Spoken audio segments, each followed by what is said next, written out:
today we are showing you guys a foundation routine, some concealer, baking, all that good stuff. We hope that you enjoy. Thanks for coming back. Make sure that you guys like, comment, subscribe, share, all those good things. And also don't forget about the giveaway we have going on for a free makeover, guys. Yes. For 2 people. And watch our social media. We're out and about doing some promo stuff. And if you come see us live, we have a giveaway of a Sephora gift card. Yeah, so we always have good stuff going on. So make sure you guys stay tuned, watch our stuff. And I just kicked the camera. Stay tuned. I just kicked the camera. We love you. Love you guys. Thanks for watching. Enjoy.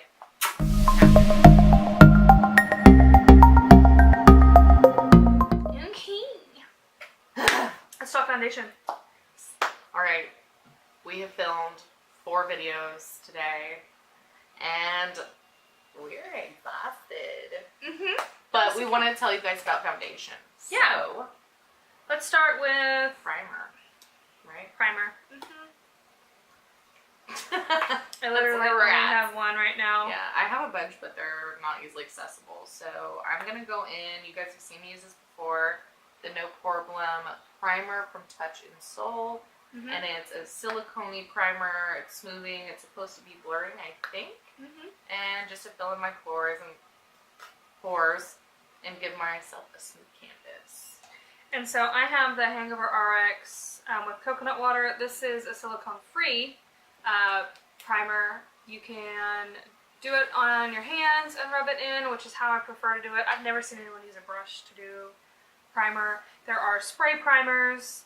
There are oils. There are all kinds of primers. You just have to find the one that works best for you. It's really a trial and error thing. I mean, I think I've been through quite a few, to say the least. Definitely recommend going to Sephora and getting I think you get 3 samples. Yes. And test them out. But a pretty good rule of thumb, if you've got dry skin, go for something hydrating. If you've got oily skin, go for something mattifying, just so you can even them out. And we've talked about this before on our channel. For hydrating, hyaluronic acid. Hyaluronic acid, yeah. So if you're looking for something that hydrates you, look for hyaluronic acid. And I don't know why I feel like I have to say this, but whenever I put on my primer, I typically go like this in this motion, just because you don't want to pull your skin too much. Right, and I actually go that's how you get wrinkles. Towards my face, towards the inside at the end. The least amount of tension you can get on your skin, the best. The better. Okay. Where's my foundation? I don't know. Oh my god. Okay, so I have 2 foundations that are my ride or dies. Typically, I use the Dream Matte Liquid Mousse the most. It's in Creamy Natural. It's just a little pump. It's a little bit of a thicker because it's a mousse foundation. And then every now and then I'll use the Lancome. The fancy one. The fancy one. It's like $48 a bottle or something. It says SPF. It's got 24-hour wear, but it's a lot thinner than the Dream Matte Mousse. And even thinner is the NARS. So if you're looking for the lightest wear, for me, my summer foundation is the NARS. Because it's a thinner, it's a liquidier, but it doesn't sit so hard on the face during the day. Doesn't feel so thick. And with this Texas heat, y'all, that's my go-to. And then I have a Kat Von D compact powder foundation, which is my, hey, I'm at work, I forgot to put on makeup. Yeah. And it just covers. And good for touch-ups, too. Good for touch-ups, and I use it because my skin is really oily, and it mats me out very easily without having to set. Yeah. And then one of my ride or dies, I wish I had it in front of me, is the Dior Forever Undercover 24-hour full coverage foundation. It's definitely for a full coverage kind of gal, which I am. It keeps my oils at bay. It's very smooth, very even. It blends well. It's pretty pricey. And then actually I've been reaching for the Wet n Wild Photo Focus like a lot lately. And that one kind of smells funky, but it's I think like $8, $9, something like that. And it's like a medium coverage to full coverage. You can build it up. That one also blends really well. So those are my 2 like ride or dies. But today I'm going to try out this Makeup Revolution foundation. I've heard other people talk about it. I think it is more hydrating, loomy. It has kind of a loomy finish. finish to it, but it's a stick. So these are a little bit different, but they blend pretty much the same. Yeah. So when I put on my foundation, and this is more of a recent thing, depending on if I'm using a brush or not, I tend to focus on the redder spots first. So I go in under my eyes pretty well, on my cheeks, and then blend out from there instead of adding it all over my face, because the goal is to blend. Yeah, and you don't want to use like too much product, because that's how it gets like Cakey. It starts breaking up, and it looks like I'm putting a lot on, but I'm really just dotting this all over my skin, and I just got a big chunk of it off of there. Disgusting. I'm gonna have to do something with that. So I'm gonna do half of my face with my sponge, and I'm just pressing it into the skin. Oh, that one's like. So I'll let you guys know what I think about this one. And I'm just using my beauty blender to blend this in. You can use a brush. This is a really good one, the Morphe Y6. It's just a flat top brush. Do you mind if I use that? No, go ahead. Okay. The only thing I will say about the Y6 is I feel like whenever it gets dirty and you've used it a few times, it's not as pretty. It's not as airbrushed. So I probably will wind up getting another 2 of those, just because I do like how it looks. But I hate having to clean my brushes every week even. So if you do get that, you might want to grab a couple. And when I use a brush, I do the same thing. I start from right here, and I go typically in circular motions. And I'm just using my wet beauty blender to blend it out. The reason that you want to get it wet is it's going to help to blend your foundation a little bit better. And I've actually found that I use less product whenever it's wet, because it'll just spread it all over your skin with the water that's in it. And it just looks more pretty, I don't know. Mo better, as this would say. Little baby hairs growing in. And I think I might have gotten too much, so that's fun.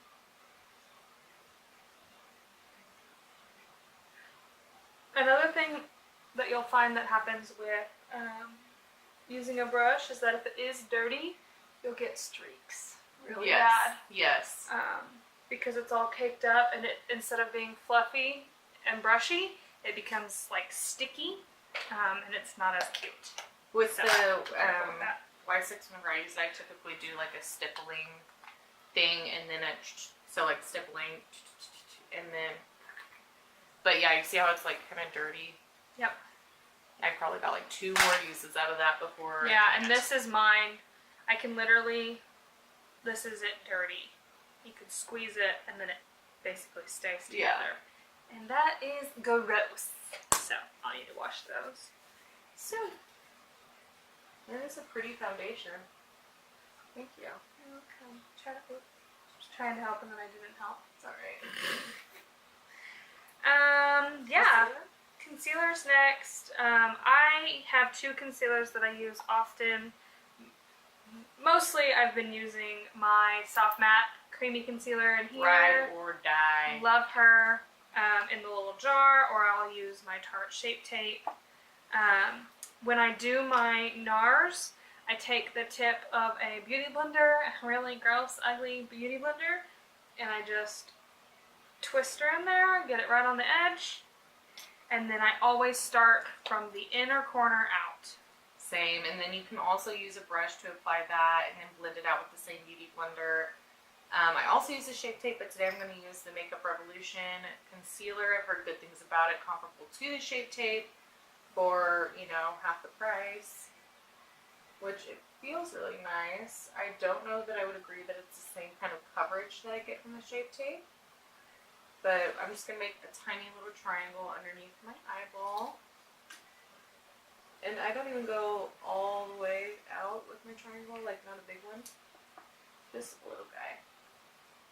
And then I also kind of get it a little bit on the side of my nose just to prep me for contouring. Yep. I do my eyelids. We've talked about this before. It preps me for shadow. Yeah, you know what? Erin is the one who turned me on to that, because I used to be like ride or die. I have to use eyeshadow primer, and then I just started blending my concealer into my eyelid, and it works wonderful. And then I typically don't dip again and just go up my nose, on my chin, down the sides, just for a little bit of brightness. And then whenever I blend my concealer out, like I said, I get it on the eyeball, like that, or not the eyeball, the eyelid. I'll Right blend in it there. upwards this way and down this way towards right here underneath my nose to give you that bright, like, that you want right there. And again, this is all for lighting. You want to highlight and conceal all the dark spots that you want brighter for your viewing pleasure. For your viewing pleasure. I couldn't think of why. There's really no reason to all of this except for to feel and look fabulous. So there's that. And one thing I don't know that we mentioned in our contour video is it is important, especially in these hotter places, to set your makeup. So actually I'm going to set my eyelids first because those are the first ones to crease. Yep, and I go in, I hit pan today with my Shade and Light in Levitation. It's We'll really sad. probably need to go get the refill palette. Okay. And so I always start, excuse me, puberty, hello. I start just underneath my eye, dip my Damp Beauty blender into the powder, get a good amount on there, and then just press it into the skin. Yep.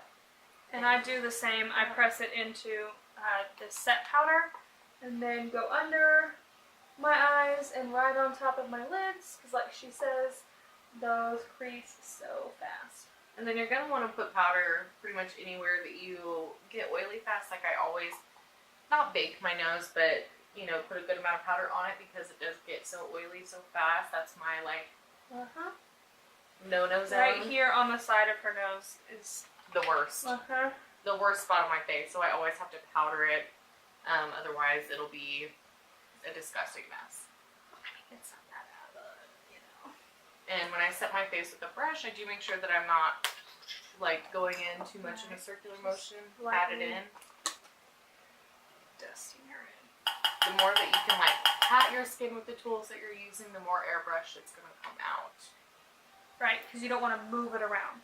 Yeah.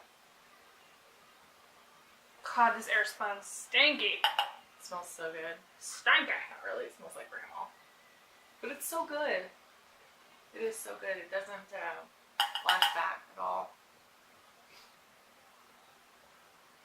And you'll look a little crazy and powdery at first. But then you'll put setting spray on after you highlight contour and it'll be wonderful again. Yep. So it looks a little crazy and then it doesn't. Yeah, all over, yeah. Just set everything. Okay. I like this foundation a lot. What is going on here? Oh, what is going on there? Did I forget to take off my drag makeup? Hi. It's alright. Alright, so there you go. There you go. Concealer and foundation. And yes, we're going to finish our face and we'll be back. Wow. Human beings. Like normal human beings. Like normal human beings. Just a regular, everyday, natural, like, barely looks like I have makeup on. Right. Face. Exactly. Hi. Hi. That's it. We're That's done. We're done. We're done. We're done. There's our foundation. We put everything else on. We look good. We look snappy. And we hope you like. And we hope you enjoy. Like, Yeah. subscribe, share, all those fun All things. those And thanks for watching. Thanks Thanks you. for coming back. Yes. We love you guys. And we'll see you in our next video.